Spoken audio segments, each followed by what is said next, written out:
بسم الله الرحمن الرحيم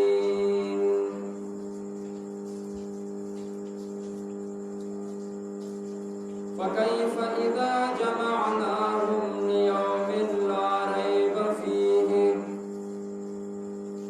ووفيت كل نفس ما كسبت وهم لا يظلمون سبحانك لا علم لنا إلا ما علمتنا إنك أنت العليم الحكيم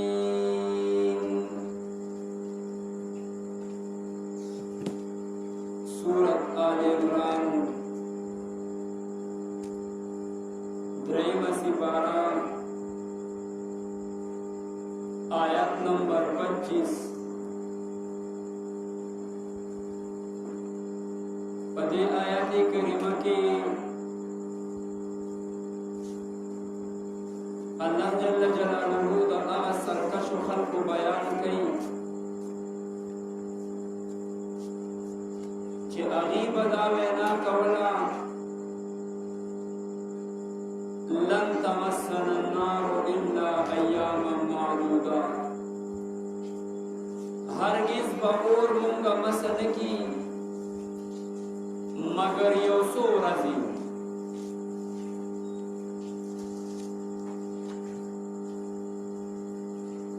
نو الله د دغه خلقو بیان کوي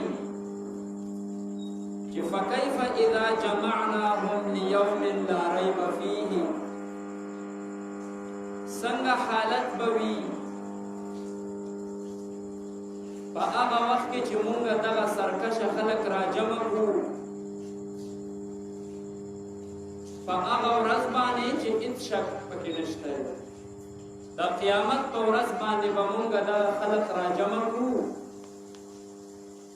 نو په دوی باندې به بیا څنګه حالت وي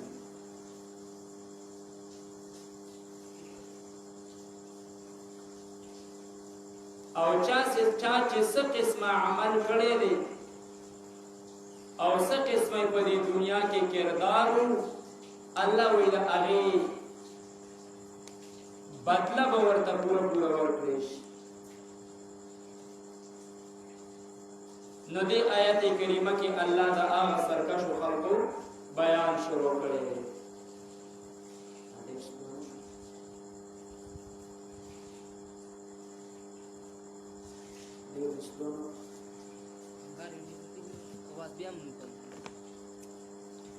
فکیف پسرنګ حالت بوي اذا فاغا وقت جمعناهم چرا جمع کړو مونږ دوی لیوم فاغا ورځ باندې لا ریب چې هیڅ شک نشته دی فيه په دغه ورځ کې ووفیت او پوره پوره به ورکړی شي كل نفس هر یو کستا ما هغه څه کسبت چې کسب یې کړی دی وهم او په دوی باندې به لا یظلمون ظلم نشي کولی قل ورته ووایه ای محبوب علیه السلام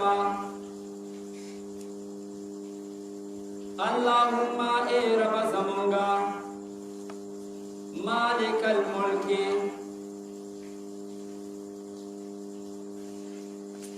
تو بادشاہی د بادشاہ ہے مالکی د بادشاہ ہے تو تل ملکا تور کوي بادشاہی من هغه چاته تشاء چستا خوښشي چې ته اراده وفرمایي وتنزع الملک او تاخلی بادشاہی ممن د هغه چانا تشاء چستا خوښشي او ته اراده وفرمایي قل اللهم مالك الملك تؤتي الملك من تشاء وتنزع الملك ممن تشاء تد بادشاہی مالک یې او ستا چې چاته خوښه شي بادشاہي ورکوي او چې چاته دې خوښه شي بادشاہي دې نه اخلي دا څومره څه دا انسان ته چې عزت ذلت او غربت دا څه چې ملاویږي دا د الله په خوښه ملاویږي د الله چې چاته خوښه شي عزت ولورکي چاته خوښه شي ذلت ولورکي الله چې چاته خوښه شي بادشاهي ورله ورکړي او د چاته چې خوښه شي نو بادشاهي ترې نه واخلي. دا هر څه د الله په لاس کې. وتعز من تشاء وتعز ته عزت ورکوي من هغه چاته تشاء چې اراده وفرمایي تا ربا کریمه ته چې چاته د عزت اراده وفرمایي عزت ورکوي. وتذل او ته ذلت ورکوي من هغه چاته تشاء چې ته اراده وفرمایي. بیدک الخیر ستا په لاسو کې خیر دی. خیر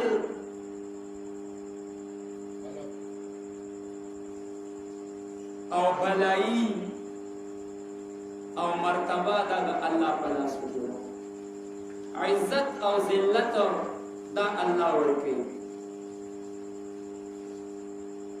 هیڅوک په دې دنیا کې داسې نشي کولی چې الله تعالی هغه ته د عزت اراده وفرمایي چې دا سړی عزتمن کومه او خلک راپاڅېږي چې نه نه دله مونږ ذلت ورکوو. عزت چې کله الله چاله ورکي نو دا دنیا دې ورپسې ولګي خو ورې دې بې عزته کولی نشي. پښتو داسې یو شعر کې شاعر یو ښایسته ترجماني د هغې کړې ده او بلکې زه به داسې ووایم چې دا هوبهو د آیت کریمه د دې حصې مصداق دی چې وتعز من تشاء وتذل من تشاء. الله چې چاته وغواړي عزت ورکوي او چاته چې وغواړي نو ذلت ورکوي. نو پښتو شاعر یې داسې ترجماني کړې ده فرمایي چې د عزت شمع چې خدای کړي د چا بلا د عزت شمع چې خدای کړي د چا بلا هغه بس دا د عزت شمع چې الله د چا بله کړه او دا د عزت جنډۍ ورله اوچته کړه په کائنات کې داسې څوک نشته چې دا د عزت جنډه راکوي. عزت او ذلت دا د الله په لاس کې دي. انک بشکت علی کل شیء په هر ممکن شي باندې قدیر قدرت والای. تولج اللیل ته ننباسې شپه فی النهار په ورځ کې وتولج النهار او ته ننباسې دا ورځ فی اللیل په شپه کې. شپه په ورځ کې ننباسې او ورځ په شپه کې را ننباسې. مراد ته نه د دنیا دا نظام دی دا کله شپه راوستل کله ورځ راوستل کله تیاره راتلل کله رڼا راتلل دا هر څه د الله په لاس کې دي. هېڅوک داسې نشته دی چې هغه د الله سره مقابله وکړي چې نه نن ورباندې شپه نه راولم یا نن ورباندې ورځ نه راولم. دا هر څه د الله په لاس کې دي. کله شپه راولي کله ورځ راولي او د دې په ذریعه باندې دا د دنیا دا نظام روان دی او چلیږي. وتخرج الحي او تورا وباسي ژوندې من المیت د مړینا. وتخرج المیت او تورا وباسي الحي د ژوندینا. د مړینا ژوندې پیدا کې د ژوندۍ نه مړی پیدا کې. ډېر مثالونه شته. ما درته یو ځل مخکې د دې وضاحت کړی و. لکه مثال په طور د چرګې دا انډه ګوره دا چې کله د چرګې نه پیدا شي نو دا په مثل لمړی ده. په دې کې روح نشته د دې سر او خپې نشته دی. دا بالکل مړه ده. دا حرکت نه کوي دا ساه نه اخلي دا خوراک نه کوي. بس اسې یو څیز دی چې بغیر د روحه دی او د الله قدرت ته ګوره د دقه مړي نه ژوندی ساتي دی. بیا دا راغټ شي بیا الله د دې نه مړی پیدا کوي. دا انډه مړه ته دا دې نه بیا پیدا کېږي. دا د الله په قدرت باندې چې الله تعالی د دغه څیز نه یو ژوندی ساه پیدا کوي. مونږ او تاسو د څومره سوچ او فکر وکړو کوششونه وکړو مونږ او تاسو داسې نشو کولی لیکن د الله قدرتونه د هر څه ته رسېدلي دي. وترزق او ته رزق ورکوي من هغه چاته تشاء چې ستا اراده وشي بغیر حساب بغیر د حساب نه. رب کریمه ته چې چاته اراده وکړي نو بې حسابه رزق ورکوي، بې حسابه رزق خو په علم د بندګانو کې. اوس موږ له الله رزق راکړی،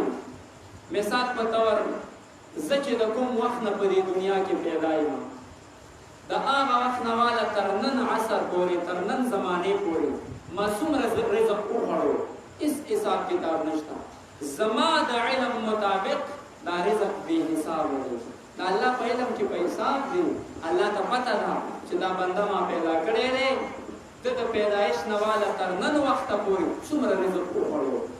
او څومره باقي پاتې دی. د الله په علم کې رزق دا په حساب دی، او زما او ستا په علم کې دا رزق دا بې حسابه دی. اوس ما تا ته دا پته نه لګي چې په دې دنیا کې زما او ستا څومره رزق باقي دی. اوس د دغه حساب ما او تا ته نه دی معلوم، بلکې هېچا ته پته نه لګي چې باقي زما څومره رزق دی. بې حسابه دی، چاته حساب نه دی معلوم، خو د الله په علم کې دا په حساب دی. الله ته د دې خبرې علم شته چې د فلاني په دنیا کې څومره رزق پاتې دی، د فلاني څومره پاتې دی، د فلاني څومره پاتې دی. علی هذا القیاس وترزق او ته رزق ورکوي من هغه چاته تشاء چې ستا اراده وشي بغیر حساب، بغیر د حساب نه. دې آیات ته تاسو سوچ کوئ، رزق ورکوونکی ذات دا ذات تبارک تعالی دی. رزق دا د الله په لاس کې دی. بنده چې څومره کوشش وکړي او منډې ترړې ووهي، دی به په ډېرو ځایونو کې اراده لري چې دلته مې رزق دی او دلته مې رزق دی، خو هغه به د په قسمت کې نه وي.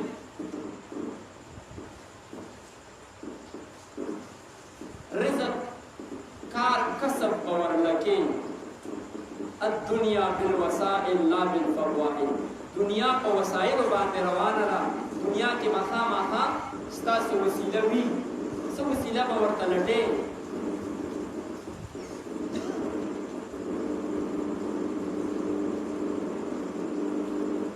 خو رزق دا د الله په لاسو کې دی. او ما درته یو ځل ویلي چې ټیک ده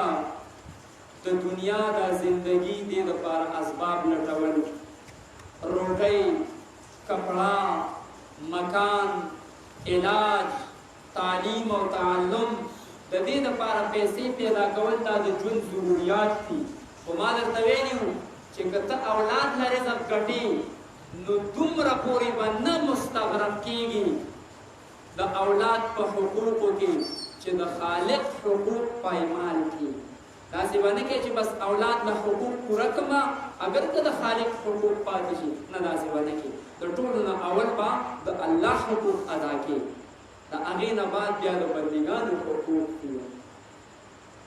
خبره مې دا کوله چې رزق دا الله ورکوي. یو خبره را یاده شوه،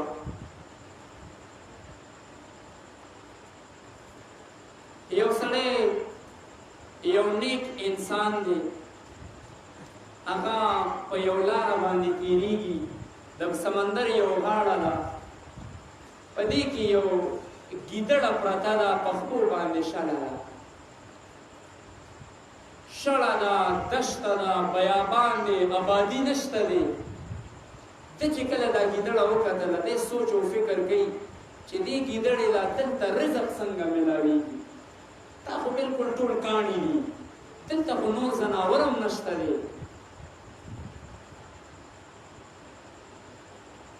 دله الله څنګه رزق ورکوي؟ بس یو سیټ ته کېناسته او په دې انتظار کې دی چې زه نن ګورم چې دوی ته دا رزق څنګه میلاویږي.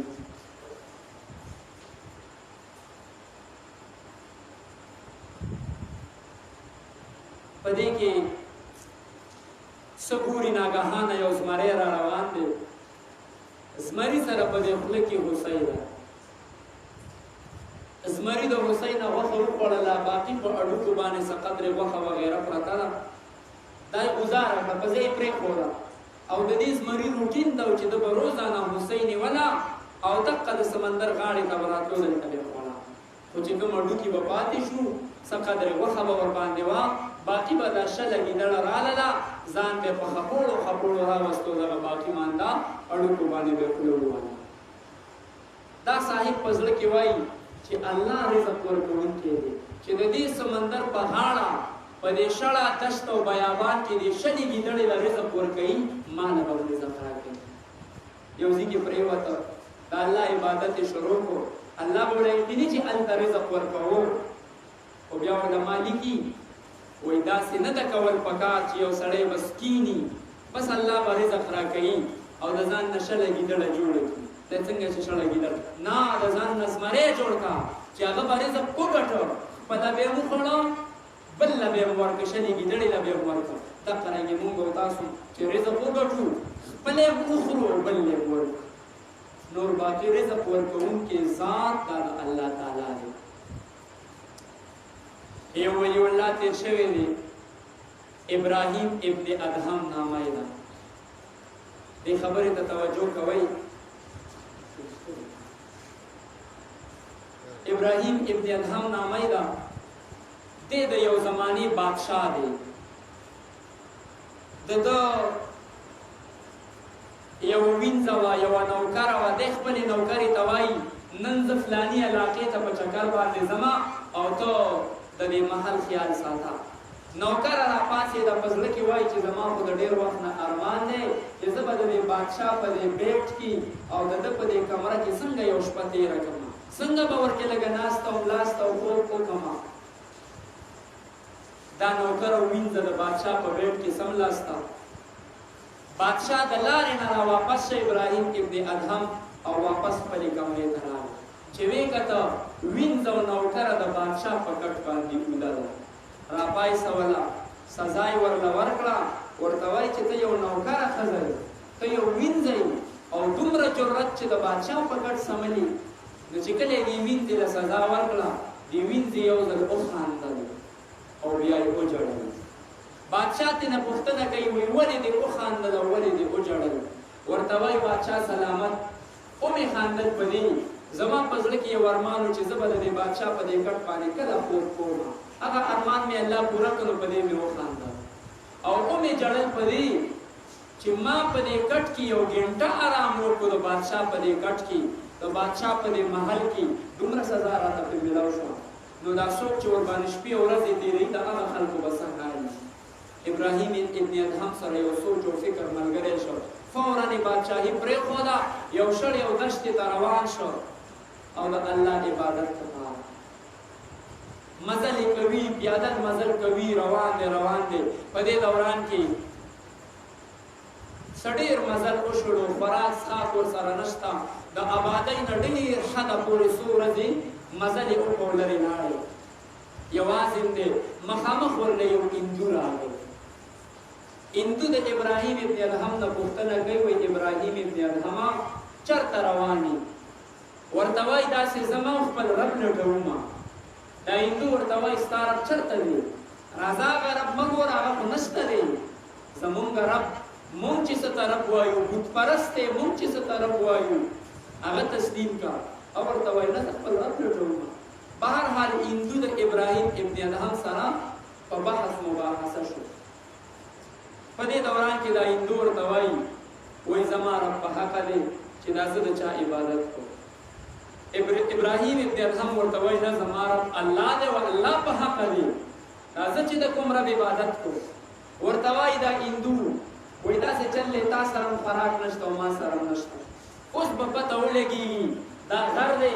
او په دې غر کې مخامخ یو غار دی دې غار ته ورننوځه تم د خپل رب نه وغواړه چې روټۍ درله درکړي زه به هم د خپل رب نه وغواړم چې زه چاته رب ویم ما له هم طعام راکړي چاله چې د خپل رب چاله چې د چا رب طعام او روټۍ ورکړه د هغه رب په حقه دی اوس ټیک ده چې الله خو رزق ورکوي خو څه وسیله خو به ګورې داسې نه ده چې یو سړی تا پسې کمره د بهره طالب رزق خو الله ورکوي خو زه درله نه در کوم دننه یې د الله نه غواړم نه څه وسیله به ورته لټې بهرحال اول نمبر دا هندو دی مسلمان ته وایي ابراهیم ابن ادهم رحمه الله ننوځه دې غار ته وایي د الله نه رزق وغواړه ابراهیم ابن ادهم چې ننوته دعا کوي رب کریمه نن مې د یو هندو سره مقابله ده ته دا حالت ویني ربه که ته راله رزق راکړي او که رانکړي زه دې منم چې ته زما رب یې خودمره خبره ده چې نن به دې هندو ته ډېر وشرمېږم. ابراهیم ابن ادهم په دې مخ لاس راکاږه، سترګې پټې وې چې سترګې وغړولې، مخې ته یو خوانچه خوراک پروت دی. ابراهیم ابن ادهم خوشحاله شو، راووته، هندو ته وایي راشه خوراک را سره وکړه. هندو کېناسته، خوراک یې وکړه. هندو ورته وایي ته کېنه اوس زه ننوځم. هندو چې ننوته، لږ وخت یې په غار کې تېر کړ، بهر چې راووته 2 خوانچې خوراک ورسره دی. ابراهیم ابن ادهم حیران شو چې هندو ته 2 خوانچې خوراک میلاو شو. ابراهیم ابن ادهم خپه کېناسته، هندو ورته وایي راشه ما سره خوراک وکړه، وایي نه تا سره خوراک نه کوم، دا حالت راته ووایه. او ورته وایي ما در سره خوراک وکړه، ته هم را سره خوراک وکړه، بیا به خبرې کوو. او ورته وایي نه اول به راته حالت کوو. نو دا هندو ورته وایي چې ای ابراهیم ابن ادهمه ستا په دې تندي کې چې ما د الله له جانبه کومه رڼا او کوم هغه د مسلمانۍ نور ولیده، ما ډایرکټ ایمان راوړی دی، خو تا ته مې اقرار نه وکړی. او دې غار ته چې ننوتم نو ستا د رب نه مې دعا وکړله چې رب کریمه د ابراهیم ابن ادهم رحمت الله علیه په خاطر باندې ما له خوراک کړه. نو تا ډایرکټ د الله نه وغوښته، یو خوراک میلاو شو، ما د الله نه وغوښته، یو خوراک میلاو شو، او منځ کې مې ورته ته وسیله کړې، نو په وسیله یې راله دوی خوراک هم ابراهیم ابن ادهم بیا الله دا شان ورکړ چې خلکو به رب ته په وسیله کې پیش کوو. الله پاک ورله یو ملایکه راولېږله. ابراهیم ابن ادهم رحمت الله علیه ورته وایي وایي څوک یې؟ ملایکه ورته وایي وایي زه د الله له جانبه داسې مقرر شوی یو انسان یم، یو کس یم، او د الله تعالی چې څومره اولیا دي په مخ د ځمکه زه د هغې نومونه لیکم. ابراهیم ابن ادهم ورته وایي ته وګوره دا رجسټر چې زما نوم پکې شته که نه؟ ملایکې ګلو ورته وایي ابراهیم ابن ادهمه ستا نوم خو په دې کې نشته. ورته وایي ای مخدومه ته وګوره په خادمانو کې خو بې نوم نه وي، اولیاو کې خو مې نشته، خو د اولیاو په خدمتګارو کې زما نوم شته که نه؟ ویې کته وایي نه په خدمتګارو کې هم نشته. ابراهیم ابن ادهم دا سر ښکته ملائکه ورته وایي ای ابراهیم ابن ادهمه وایي ستا نوم د اولیاء کرامو په لیست کې په اول نمبر باندې لیکلی شوی دی. لکه موږ او تاسو ته چا وویلي چې نه ته د بزرګانو لیست کې نه یې، ته د نیکانو لیست کې نه یې، نو بیا به په زور باندې ځان په نیکانو کې داخل نه څنګه نه یم، زه خو دومره منځونه کوم، زه خو دومره روژې نیسم، زه خو دومره تلاوت کوم. نه، خپل عبادت باندې نظر وکړه، شاید هغه الله ته نه وي قبول، کېدای شي ما نه کمزوري شوي وي. بهرحال رزق ورکوونکی ذات د الله دی، وسایل به ورته لټې، خو دومره پورې به په رزق پسې نه ځې چې دین درنه پاتې شي. اول د دین غم، بیا د دنیا غم. دې ترجمې ته توجه کوئ. فکیف پس څرنګه حالت به وي اذا په هغه وخت کې جمعناهم چې موږ راجمع کړو دا سرکشه خلک لیوم په هغه ورځ کې لا ریب فیه چې هېڅ شک نشته دی په هغه ورځ کې ووفیت او پوره به ورکړی شي کل نفس هر یو نفس ته ما هغه کسبت چې کسب یې کړی دی وهم او په دوی باندې به لا یظلمون ظلم نشي کولی قل ورته ووایه ای محبوب علیه السلام اللهم اے رب زما مالک الملک تو مالک یہ د بادشاہ ہے تو تل ملک تبر کبھی بادشاہی من اغا چاہتا تشاہو چوڑے وتنزع الملک او تاخلی بادشاہی ممن د اغا چانا تشاہو چتو پاڑے وتعز او تعزت ورکوی من اغا چاہتا تشاہو چستا فخشی وتذل او تذلت ورکوی من اغا چاہتا تشاہو چستا فخشی بیدک الخیر امستا پلاس کی عظمت او بالائلہ انکا بشکت علا کل شیئن پہر ممکن شبانے قدیر قدرت والائے تولج اللیلہ تون نباسش پا فی النهاری پورس کی وتولج النهارا او تون نباسی ورس فی اللیل پشپکی وتخرج الحي او ترى باسي جوند من الميت دمڑنا وتخرج الميت او ترى باسي مڑے من الميت من الحي جوندنا وترزق او ترزق ورکوي من هغه چاته تشاء چې ستا خوښه شي بغیر حساب بغیر د حساب نه بې حسابه. سبحان ربک رب العزة